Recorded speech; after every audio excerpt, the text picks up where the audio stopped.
An explosive device glued to a diesel truck blows up behind Damascus Hotel in Damascus, injuring 3 people.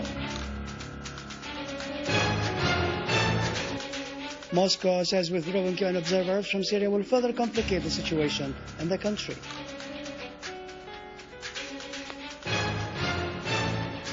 Army units continue to purge several areas of terrorists, inflicting on them heavy losses.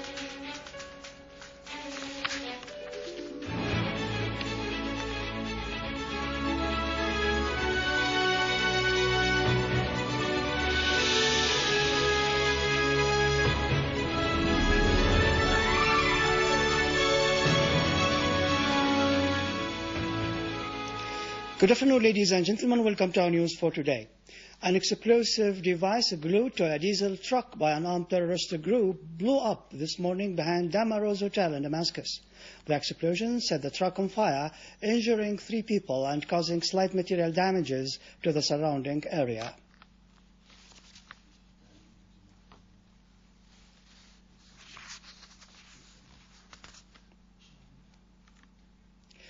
Deputy Foreign and Expatriates Minister Faisal Maqdad said that all members of the UN Observers Mission and their properties are safe, and none of them was wounded by the terrorist attack which took place near their residence at Damascus Hotel in Damascus. In a statement to the press, Maqdad said the terrorist explosion is another attempt by those who seek to distort the civilized image of Syria and its people. منذ البداية كان هدفنا الأساسي هو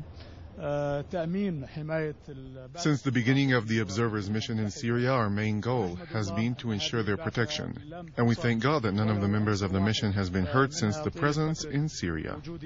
Since the beginning of the observers' mission in Syria, our main goal has been to ensure their protection. We thank God that none of the members of the mission has been hurt since their presence in Syria. This criminal act reflects the heinous campaign against Syria and the criminal nature of those who lead it and support it from inside and outside of Syria. Syria will not be affected by such terrorist explosions, and it will continue its cooperation with the United Nations, and it will exert all the efforts to protect its mission and to enable the observers to play their role appropriately. The Russian Foreign Ministry has declared that withdrawing UN observers from Syria will further complicate the situation in the country and in the region in general. A source in the Press and Information Department at the Russian Foreign Ministry added that such a step would have its serious negative repercussions on Syria and the region as a whole. The source called for continuing the work of the UN observers mission in Syria, pointing out that the form of their presence there can be changed according to facts on the ground. Belarus President Alexander Lukashenko has affirmed that the stands of his country are identical with those of Russia's regarding international events. During his talks with the Russian Foreign Minister Sergei Lavrov, Lukashenko expressed support for the Russian statements on Syria, pointing out that they hold the same viewpoint with Moscow. Russian Deputy Foreign Minister, the Russian President's Special Envoy to the Middle East, Mikhail Bogdanov, has affirmed that the record published on the Saudi Al-Watan Daily website alleging it had conducted with him during a telephone call 2 days ago had nothing to do with him. Bogdanov affirmed that he made no statements on the situation in Syria recently. He said he couldn't say the Syrian president's brother was wounded in the legs because he knew quite well that he did not take part in the crisis cells meeting on the day of the explosion that claimed the lives of a number of Syrian military and security figures and caused the injury of others. Bogdanov reiterated Russia's stand towards the crisis in Syria based on the belief that the Syrian people alone should be the decision makers in choosing their leadership. He added that Russia has been, since the beginning of the crisis in Syria, standing against foreign intervention, calling for dialogue and a political settlement to the crisis.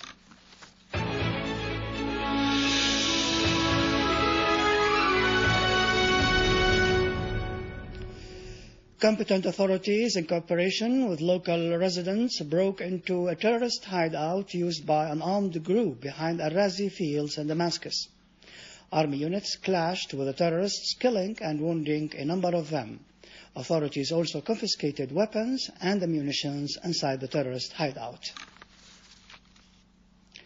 The authorities have destroyed more than 12 pickup trucks equipped with Doshka machine guns and killed the terrorists inside them in Kafar Hamra province north of Aleppo as they were trying to enter the city. The authorities also destroyed 10 similar cars equipped with Doshka machine guns in Kafar Basin and the governorate's suburbs and killed their terrorist occupants. They also killed several terrorists while chasing them at El Jandul Square in Aleppo.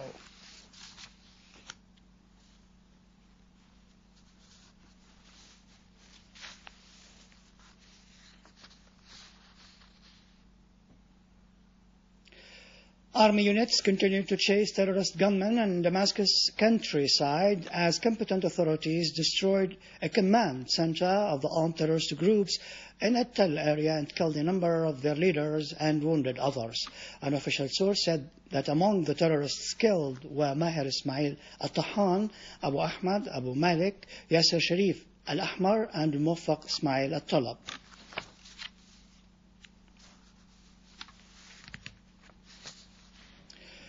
In Dar'a, army units chased terrorists in Tafas city. The armed forces pursued the mercenary terrorists in the area, killing and arresting large numbers of them. A source in the province told Sana that a number of terrorists fled Tafas and left behind their weapons after the operations carried out by the army against them.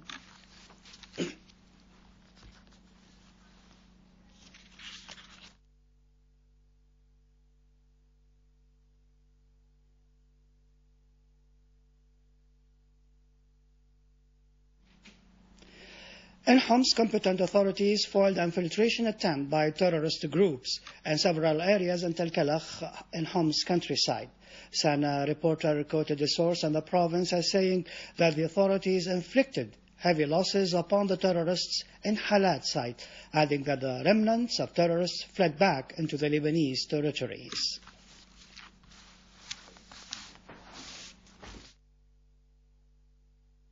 With this, we end our news bulletin for today.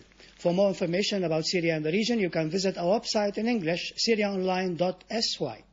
Up next, the latest business and market news with Khalid after the break.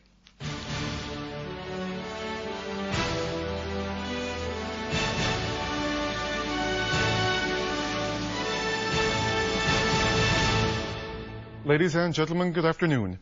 The sales of the Ministry of Industry's establishments, apart from the sugar company, have topped 63 billion Syrian pounds. The production and marketing indicators of the public industries institutions showed that the textile and cement establishments have made over 11 billion Syrian pounds in sale, while the engineering industry made more than 4 billion Syrian pounds. The chemical industries have brought in 6 billion Syrian pounds. The cotton company made more than 10 billion Syrian pounds, while the tobacco company got around 15 billion Syrian pounds.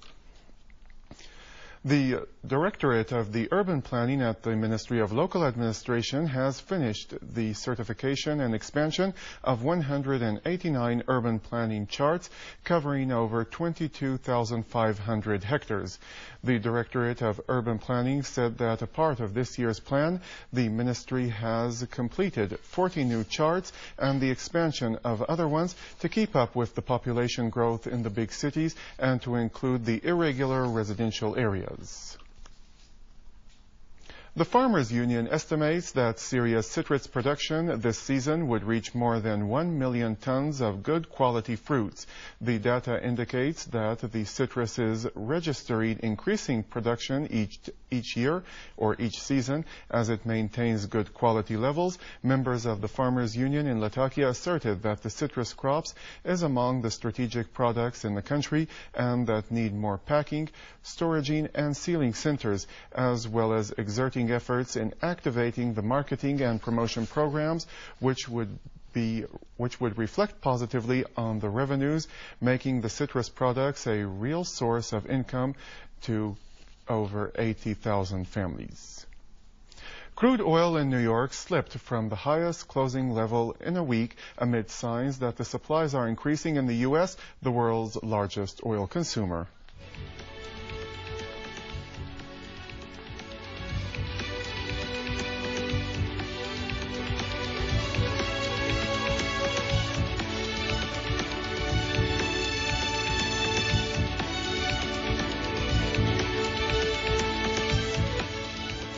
The American stocks have erased the gains, sending the Standard & Poor's 500 index lower for a second day as the slump in the technology and financial shares reversed an earlier rally.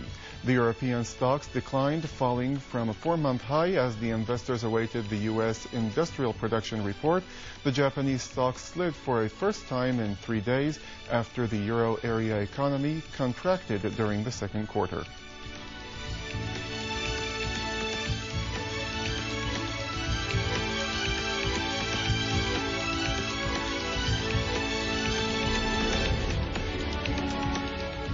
Gold prices eased in Europe, extending the losses after today's stronger than expected U.S. retail data ended speculations that the Federal Reserve will discuss another round of monetary easing.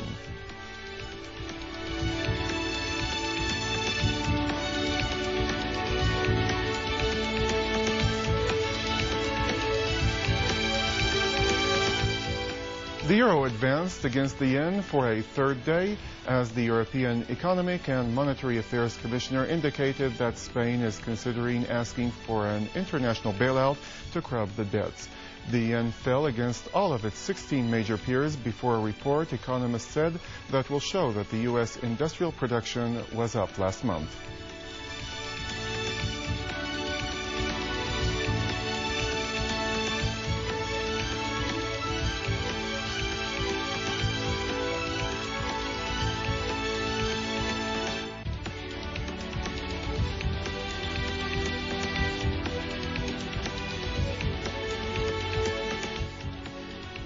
With this, ladies and gentlemen, we have reached the end of our news bulletin for today. Thank you for joining us.